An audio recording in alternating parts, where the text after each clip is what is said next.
Congress really is doing to counter the BJP come 2024. They're kicking off their campaign today with that mega rally. We'll be getting you all the takeaways, highlights of what Rahul Gandhi said. Also coming up on the show is our tribute to Captain Vijaykanth. Tragic news that came in this morning of his passing. So stay tuned for our detailed tribute. Let's begin with the headlines.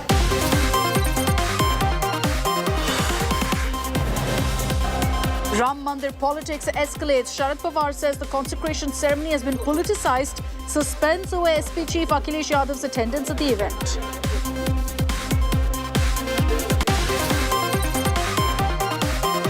Congress holds mega rally in RSS backyard Nagpur on Foundation Day with Hum Tayar Hai war cry for 2024. Rahul Gandhi lashes out of the BJP, fires a Gulami taunt. Team India split widens. Now it's Congress versus Sena in the Mahavikas Aghadi. Uddhav Sena seeks 23 Lok Sabha seats in Maharashtra. Congress rejects the demand.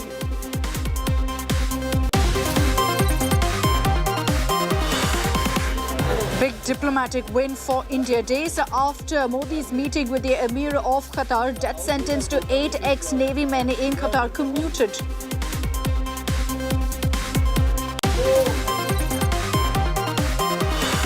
India asks Pakistan to extradite Hafiz Saeed in 2611 Mumbai terror attacks case.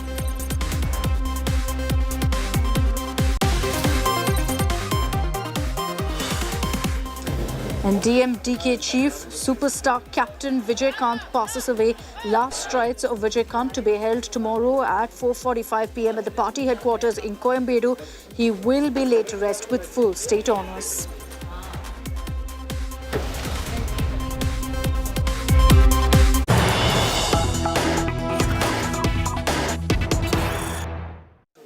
And let's begin with Congress chief Mallikarjun Kharge's attack at the Modi government. Highlights of what he had to say at the mega rally in Nagpur that concluded just a few moments ago. Mallikarjun Kharge has lashed out at the Modi government, saying that they're putting the focus completely on politics over Ram Mandir. You've also had the Congress chief, in fact, targeting the government over the parliament security breach that happened a few weeks ago, asking why Prime Minister Modi is far too busy to attend parliament and why there's been no comment from him on BJP MP Pratap Simha. Remember that Pratap Simha is under fire over the visitors' pass coming from his office to the breach accused. And so Kharge has put the onus on the Prime Minister to respond to these questions. Let's get you highlights of what the Congress chief has said.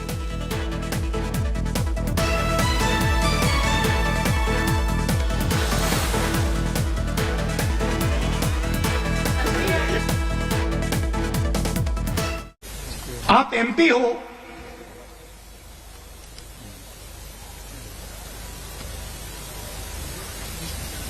आप मुझे hint दे रहे हो, मन क्यों नहीं बनता?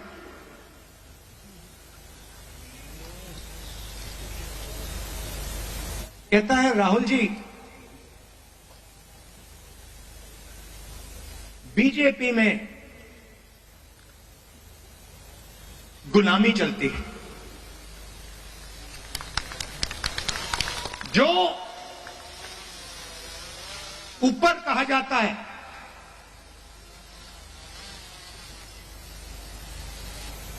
वो बिना सोचे समझे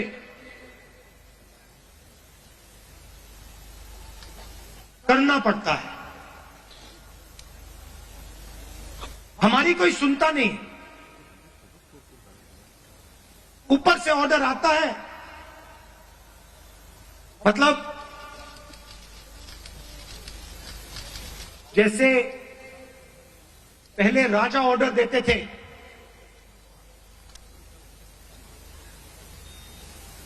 ऊपर से ऑर्डर आता है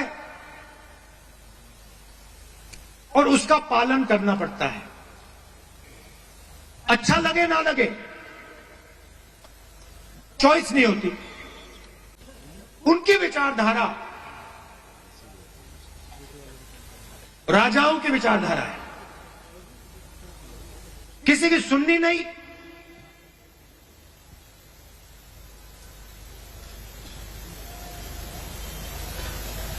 ऑर्डर ऊपर से आएगा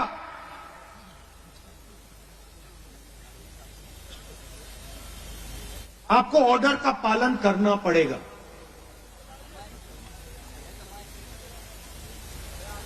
कांग्रेस पार्टी में आवाज नीचे से आती है।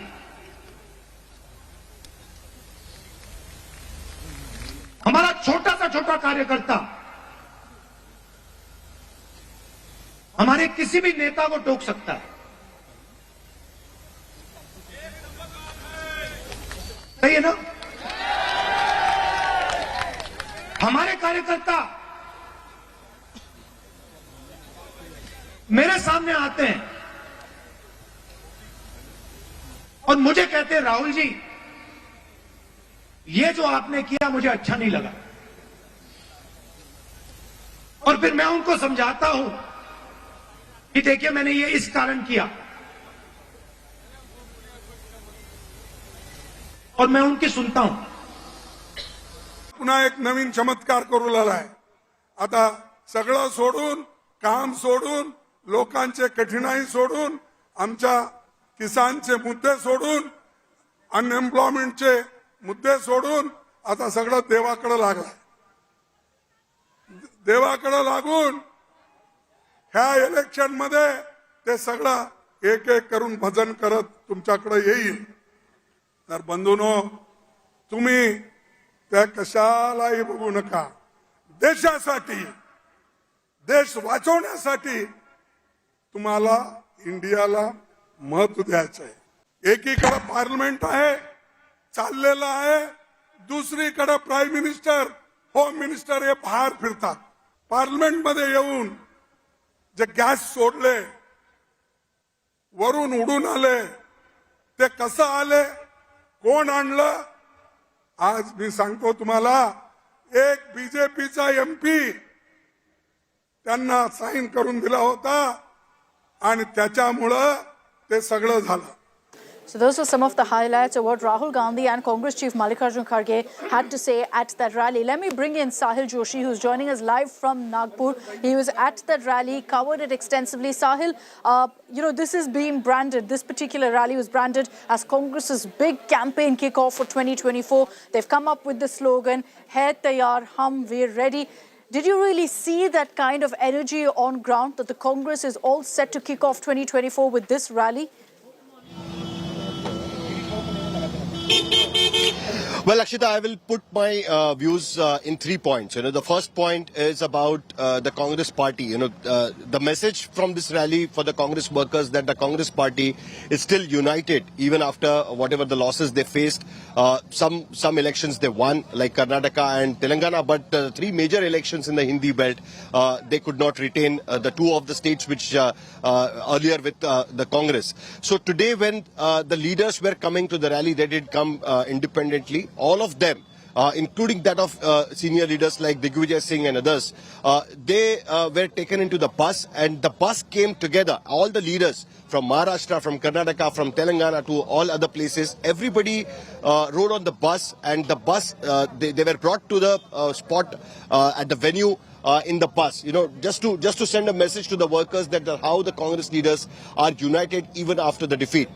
Even though Kamal Nath wasn't seen, Bhupesh Baghel came to the Nagpur for this rally. Ashok Gehlot was here, but I didn't see Kamal Nath here. That is one point. The second point, that the 2 of the clips we were showing before you came to me, one from Mallikarjun Kharge, who chose to speak in Marathi because he can speak in Marathi. The rally was happening in Maharashtra, and of course that of Rahul Gandhi, and it was expected that they will be targeting the Modi government, the RSS, because the RSS headquarters is in Nagpur. So all those things happened. But the important thing what Mallikarjun Kharge was trying to tell the Congress supporters, the Congress workers, is that he understands that because of the loss of the Congress party in the 3 in the assembly elections, Chhattisgarh, Rajasthan and Madhya Pradesh, they must be disheartened. But he was trying to tell the workers that don't lose your hope. We will still keep fighting. And thirdly, most importantly, that even in the Congress rally, Mallikarjun Kharge was insisting to the Congress workers to vote for the India Alliance. He specifically said, he of course spoke about the Congress party and, how the Congress party needs to change its gear and everything. But he asked for the vote for the India Alliance, specifically in the state like Maharashtra, when the three big alliance partners are coming together and there are, we are hearing that the Congress is not, specifically the Congress leader said that the demand of the Shiv Sena for wanting 23 seats in Maharashtra for Lok Sabha elections, the Congress is not agreeing to that. But he still put forward the demand that the Congress workers should work for the India Alliance. We're going to talk about that rift within the India bloc and particularly the Agadi. But Sahil, just one more quick question to you. You look at the speeches that were made and with the Congress drumming up all of the support, all of this buzz over this rally. Rahul Gandhi, of course, didn't make any headline-grabbing statement, largely political rhetoric. Whereas you have Mallikarjun Kharge, who seems to be rebranding himself, being a lot more aggressive in his campaigns and his speeches. Many would say that from that very rally, the headline grabber was Kharge and not Rahul Gandhi. Of course, because it is typically Congress's 138th foundation day, and of course because of that the Congress president becomes most important person for this particular such kind of occasions. So obviously that was needed, but the kind of slogan which they are trying to raise is "Hum taiyar hai." We are ready to contest the 2024 elections. That is what something which the Congress party wants to tell the party workers. Unfortunately, for a grand old party like Congress, which they claim that they are 138-year-old party, they are lacking of funds. So repeatedly, the leaders were telling the workers to contribute for the party kitty, for the party funds. Even the chairs which were put here were carrying the scan code where you can put your any party worker can come forward and put his or her contribution campaign for the party funds. funds. Let's play out also that report by Mustafa. Sahil, I'm going to come back to you in a few minutes because we're going to be discussing also the rift within the India bloc and the fight that's playing out in Maharashtra. But let's play out the report that Sahil is referring to of these QR codes that was pasted and found on posters across the rally venue, pasted on every single chair. People were being urged to go ahead and donate 138 rupees all the way up to 1,38,000 rupees. People were being urged at that rally to go ahead and donate to the Congress. 5 lucky people were even chosen to be a part of the event on stage where they were given a certificate by Rahul Gandhi. You see that footage also on your screens. But let's in fact play out that report for you by Mustafa that shows these QR codes spread across. Congress ने स्थापना दिवस पे जो rally रखी है उसमें जो crowd funding शुरू की गई थी उसके स्टिकर्स हर कुर्सी के पीछे हैं। यहाँ पर 138 रुपए या 1,380 रुपए आप बैंक यहाँ से जिस तरह से आप ये शख्स कर रहे हैं बारकोड स्कैन करके पेमेंट जो है वो कर सकते हैं। आप कह सकते हैं ये पेमेंट करने की आप इच्छा रखते हैं? हाँ जी, बिल्कुल सर, पेमेंट करने की इच्छा रखेंगे, कांग्रेस पार्टी को मजबूत करने की इच्छा रखेंगे। बारकोड सा उपयोग करून डोनेशन दान हम सफल करेंगे। यस सर, हम कांग्रेस पक्ष को 2024 में सत्ता में लाने की हमारी पूरी, और खास करके अभी 3 राज्यों में जो इलेक्शन हुए, मगर वो ऐसा लगता है वो इलेक्शन देख के कि कुछ तो भी मोदी जी की बहुत बड़ी कृपा है लोगों के ऊपर। एक हमको तेलंगाना दे दिए और 3 हिंदू राष्ट्रीय राज्य ले लिए उन्होंने। हमको ऐसा लगता है कि 2024 में बैलेट पेपर पर इलेक्शन हो जाना चाहिए। कहीं ना कहीं आप कह सकते हैं कि ईवीएम को दोष दिया जा रहा है, लेकिन ये एक तरह से मुहिम जो है कांग्रेस पार्टी ने फंड्स इकट्ठा करने के लिए जो चढ़ाई है उसको यहाँ पर फाउंडेशन डे में प्रमोट किया जा रहा है।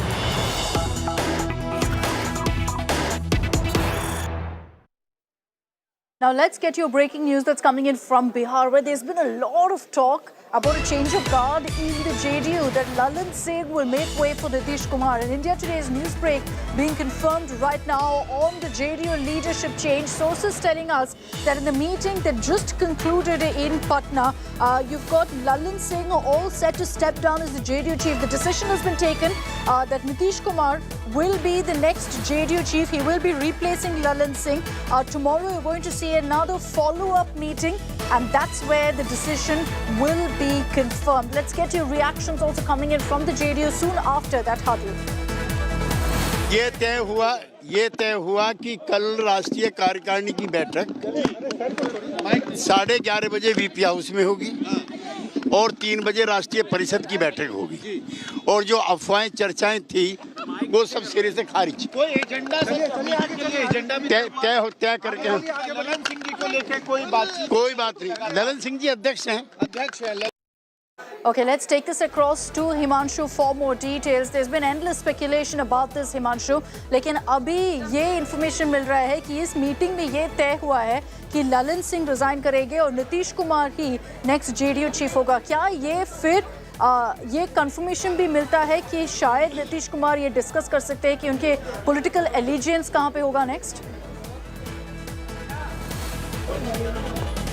देखिए, बिल्कुल लगभग अभी तय माना जा रहा है कि कल जब राष्ट्रीय परिषद की बैठक होगी तो उसमें जो JDU के अध्यक्ष हैं ललन सिंह, वो अध्यक्ष पद से इस्तीफा देते हुए जो है बैटल जो है वो बिहार के मुख्यमंत्री नीतीश कुमार के हाथ में दे देंगे और ये कहते हुए कि देखिए 2024 का जो लोकसभा चुनाव है वो अब नीतीश कुमार के नेतृत्व में लड़ा जाए, क्योंकि ललन सिंह खुद जो है वो सांसद हैं और ऐसे में ललन सिंह को पहले भी पार्टी को ये कह चुके हैं, रिक्वेस्ट कर चुके हैं कि देखिए मुझे लोकसभा चुनाव लड़ना है, अपने कॉन्स्टिट्यूंसी में भी जाना है, वहाँ प्रचार प्रसार भी करना होगा।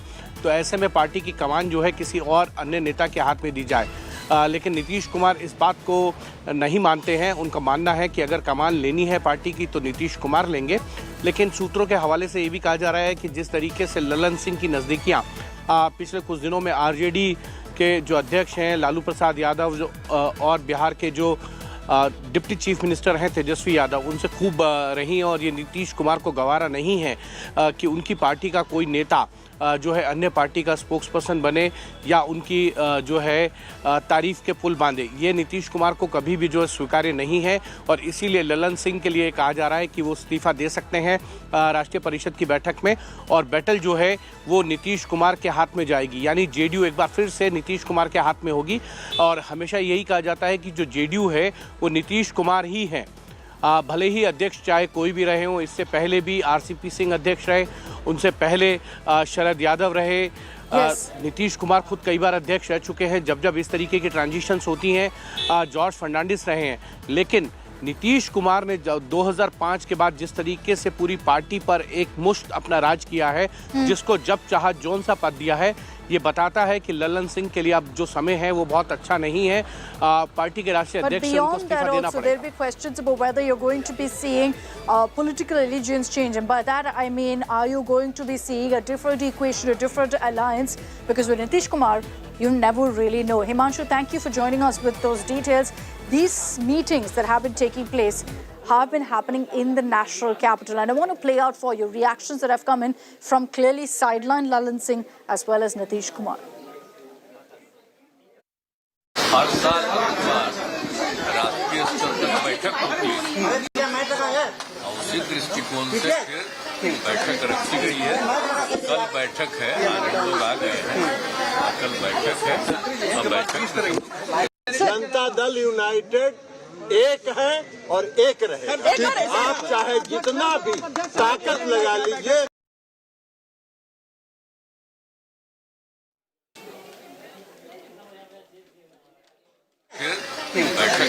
So very often Nitish Kumar's politics is unpredictable. He's got no allegiance per se to anyone, shifts back and forth. And why do I say that? Why does the term Paltu Ram keep coming out when you talk of Nitish Kumar? Let me take you back in time from 1994 to today, how Nitish has constantly changed his political game. In 1994, Nitish actually rebelled against Lalu's control of Janata Dal. He then allied with George Fernandes to form the Samta Party. It was clear that this step was taken because he wanted to pursue his own political journey, of course, with George Fernandes. And then many years later, in 2013, that was when the big headline, of course, came in of Nitish Kumar taking the decision of walking out of NDA. And he said the reason he did this was to protest against BJP, against Modi's brand of politics, against communal politics played by the Saffron Party. And then in 2015, you had the Mahagathbandhan of the Nitish, in fact, forming an alliance with the RJD and the Congress. They came together with one mission, one motive, saying we will defeat the BJP in the assembly election. 2 years later, Surprise, surprise, Nitish Kumar leaves the alliance. He's dumped both the RJD and the Congress, saying, I completely disagree with RJD. There was a clear rift between him and Lalu. And this, he said, was because of the serious corruption allegations against Lalu, saying that my conscience cannot allow me to continue in this alliance. Then in 2022, soon after that, again, he joined hands with the BJP. 2022, Nitish Kumar again left the NDA. And he said that this time, it was because of differences with the BJP. So there's been, of course, a lot of back and forth that's happened on this front. And let's talk about the India bloc as well. We've been seeing meetings happening, we've been seeing talks happening, and parties going into huddles to figure out the seat-sharing deal. And with each passing day, with more huddles coming in, the differences only are rising, showing that it's going to be a serious challenge for the alliance to figure out this seat-sharing deal, because that has turned out to be the #1 bone of contention between these so-called allies.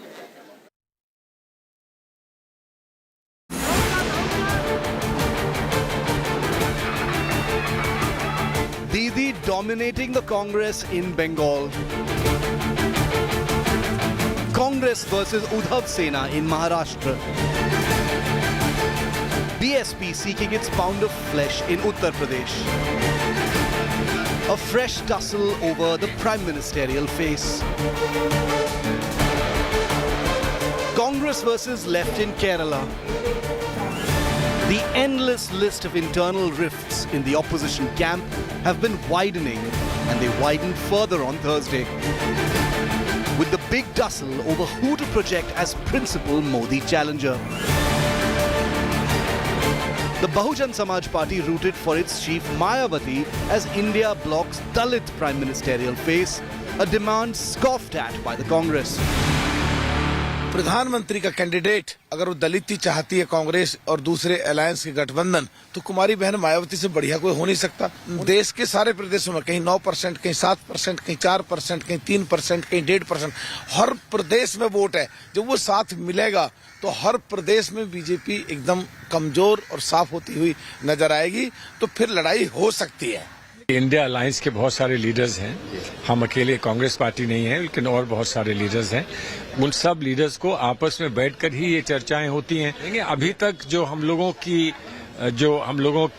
की स्थिति रही है, उसमें सबने ये कहा है कि पहले जीतने की बात करें, उसके बाद कौन हमारा चेहरा प्रधानमंत्री का बन सकता है, उसकी बात लीडर्स बैठकर आपस में करेंगे। The bickering over the vexed seat-sharing issue came to the fore in Maharashtra, with the Congress shooting down the Uddhav Sena's demand for 23 Lok Sabha seats, calling it a broken party. 23 सीटें मिलेगी क्या, ये अपने आप में बहुत बड़ा प्रश्न है। और 23 सीटें लेके करेंगे क्या? उनके सारे नेता तो छोड़ के चले गए, कैंडिडेट क्या है उनके पास? इस समय शिवसेना का कितना वोट है महाराष्ट्र में, कोई नहीं जानता। एनसीपी का कितना वोट है महाराष्ट्र में, शरद पवार जी के साथ कितना जुड़ा हुआ, कोई नहीं जानता। सिर्फ कांग्रेस का कितना वोट है पूरे देश को मालूम है। In West Bengal, Mamata sent a not-so-subtle message to the Congress on the day seat-sharing talks started, asserting that her party, the Trinamool, alone calls the shots. আবার নেতারা বলছেন গ্রেফতার বাড়াও, তা নালে জেতা যাবে না। আরে তুই আজ আছিস কাল থাকবি না, তখন দেখবি তোর লেজা আছে মাথা নেই, মাথা আছে লেজা নেই। ইন্ডিয়া জোট সারা ভারতবর্ষ থাকবে, আর বাংলায় তৃণমূল কংগ্রেস লড়াই করবে। মনে রাখবেন, বাংলায় তৃণমূল কংগ্রেসই বিজেপিকে শিক্ষা দিতে পারে, সারা ভারতবর্ষকে পথ দেখাতে পারে, অন্য কোনো পার্টি নয়। With the ever-increasing tussle marring the opposition game plan and the clock ticking to take on Prime Minister Modi, where will things land? An entire electorate wants to know. Bureau Report, India Today.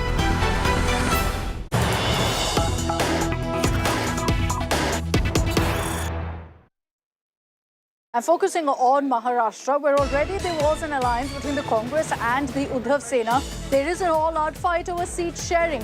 Even as the Uddhav Sena, the UBT Sena, sought 23 seats in the upcoming Lok Sabha elections, the Congress rejected the demand. And now Sanjay Raut, speaking to India Today, has snubbed the Congress, saying very clearly that the decision of seat sharing won't be taken by the Congress alone. We'll have our say.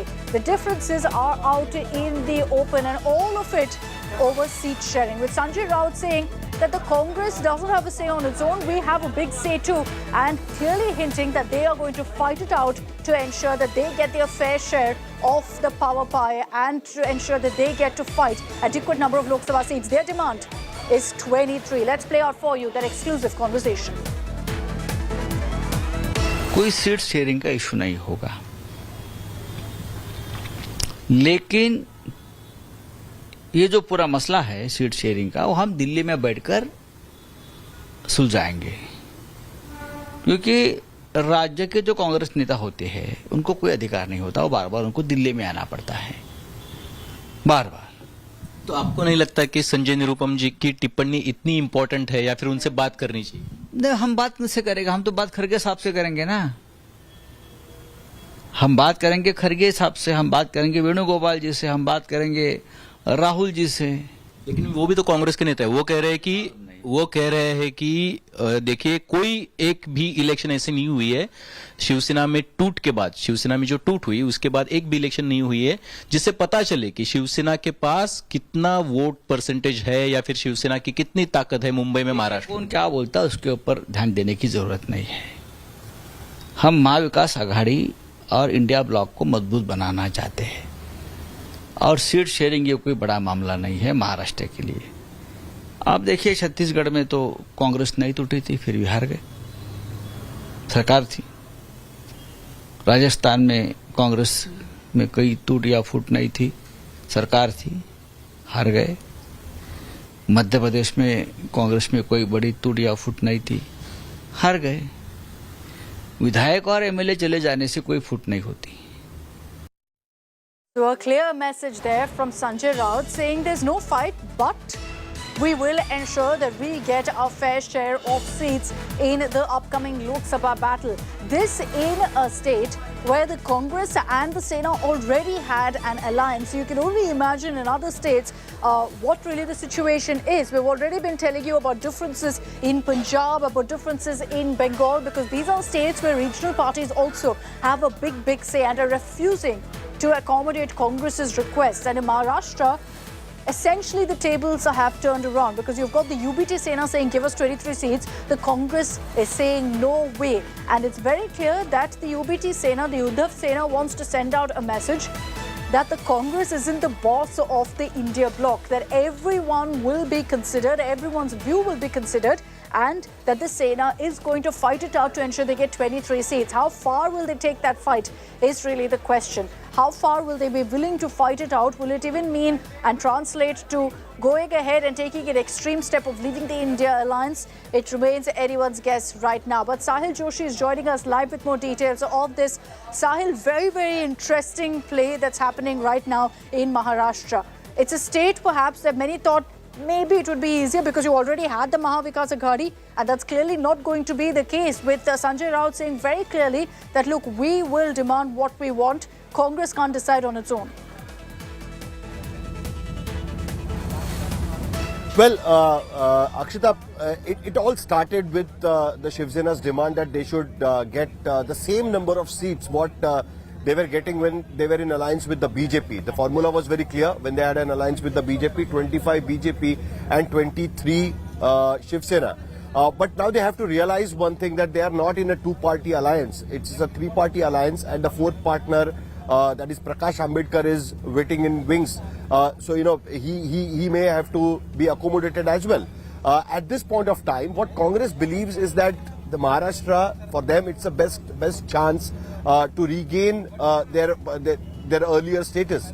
Since 2014, the Congress is unable to win more than 2 seats in Lok Sabha polls. NCP is winning 4 to 5 seats in 14 and 19 as well, which shows that the NCP managed to retain their sphere of influence, whereas the Congress could not take on the BJP and the Shiv Sena when they were in alliance, especially during the Lok Sabha elections. Now that what Congress feels is that now that the Shiv Sena, that is Uddhav Thackeray's party, is broken, Sharad Pawar's party is broken, most of their big leaders have changed side to Eknath Shinde and Ajit Pawar.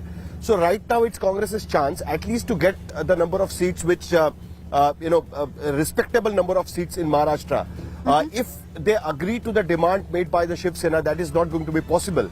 When Congress and NCP used to contest elections together, the Congress used to contest 26 seats and the NCP used to contest 22 seats. But now, what the Congress feels is that they should be getting at least 15 to 18 seats to contest. The situation for Congress, according to the Congress leaders, is that it's better than that of the Shiv Sena and the NCP because not only that Congress has managed to keep their leaders together, but they have also managed to retain their So vote from share. what you're telling us, essentially, Sahil, there's no way that the Congress is going to agree to a 23-seat demand from the Uddhav Sena. So we'll see how really this plays out. Thanks for the moment for joining us on that exclusive news break. All right, with that, I'm slipping into a very short break here on 6 p.m. Prime. On the other side, a very, very interesting story coming in from Gujarat. There's endless speculation on whether Elon Musk is going to be making his way to India next month in January for setting up a Tesla plant in Gujarat. We'll tell you more about that in just a bit.